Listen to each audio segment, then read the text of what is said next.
Dans la parachate Trouma, la Torah nous décrit le Aaron, l'arche sainte où étaient entreposés les louchot, les tables de la loi, avec par-dessus la caporette, le couvercle, qui se terminait par les deux chérubins.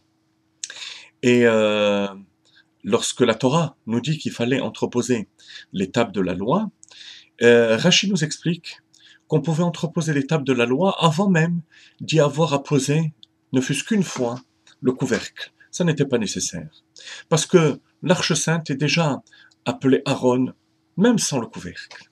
D'après le Ramban, par contre, Nachmanide, il fallait à tout prix poser le couvercle.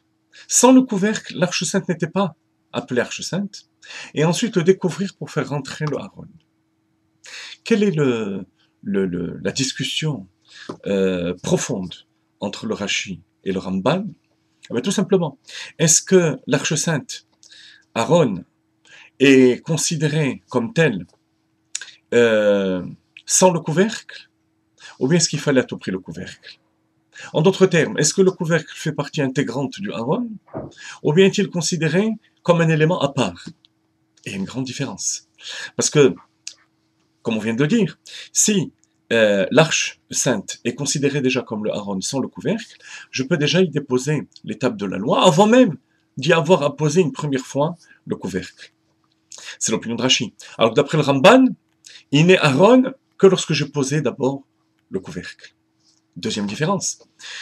D'après Rashi, il fallait avoir une kavana, une concentration, une intention particulière pour la construction du Aaron, en tant que tel, l'arche, et une autre kavana pour le couvercle, qui est considéré comme un keli, un ustensile à part entière. Alors que pour le Ramban, il s'agissait du même élément. Une kavana suffisait pour les deux.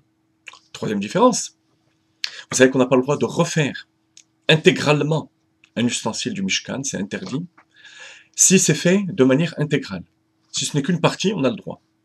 On en déduit que d'après Rashi, construire l'arche elle-même sans le couvercle, on a le droit. D'après le Ramban, excusez-moi, erreur. D'après Rashi, l'arche sainte est considérée comme un ustensile à part, j'ai pas le droit de le faire. Le couvercle à part non plus. Alors que d'après le Ramban, c'est seulement si je fais les deux que je commets une interdiction. Si je veux faire le couvercle avec les chérubins, seul, j'ai le droit. Vous voyez qu'il y a de nombreuses différences, alors qu'on est parti d'un petit détail. Il y a une autre différence entre Rashi et le Ramban, c'est le visage de ces chérubins, qu'on appelle chérubins, krovim. D'après Rashi, c'était des visages d'enfants. Alors que d'après le Ramban, c'était les faces d'aigle, de taureau et de lion qui étaient sur le char céleste. Quelle est maintenant la discussion profonde? Tout simplement, quelle était la vocation, le but de ces ustensiles? D'après le Ramban, les deux, l'arche et son couvercle, étaient les ustensiles de la résidence de la Shrina. Donc il est normal d'après le Ramban, que les deux soient considérés comme une seule entité. Il est normal aussi que les faces qui étaient représentées chez les Krovim soient les faces qui étaient sur la Merkava, qui est le dévoilement de la Shrina, le char céleste. D'après Rashi, pas du tout.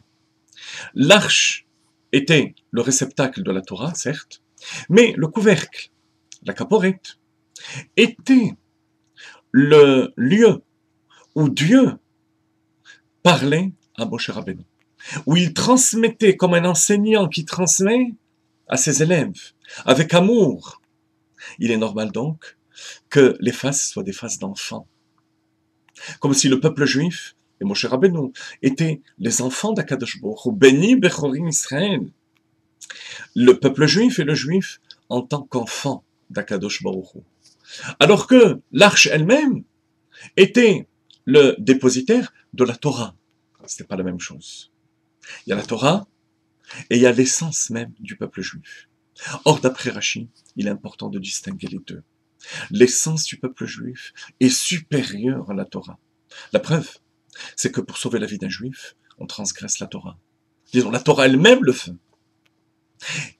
Marchavtan chez l'Israël, Kadma lechol davar, dit le Midrash. Le peuple juif, le juif, est supérieur à la Torah elle-même et précède la Torah. Et lorsque Dieu parlait à travers ce couvercle, il fallait que ce couvercle soit considéré comme une entité à part.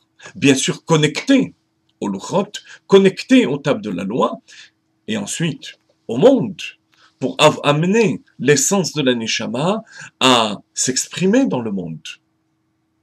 Et c'est de ce niveau que Rashi parle. L'essence du juif qui est reliée à la simple définition du juif. Le pshat de la Torah, c'est Rashi. Le Ramban, c'est plus le côté sonde, le côté secret de la Torah.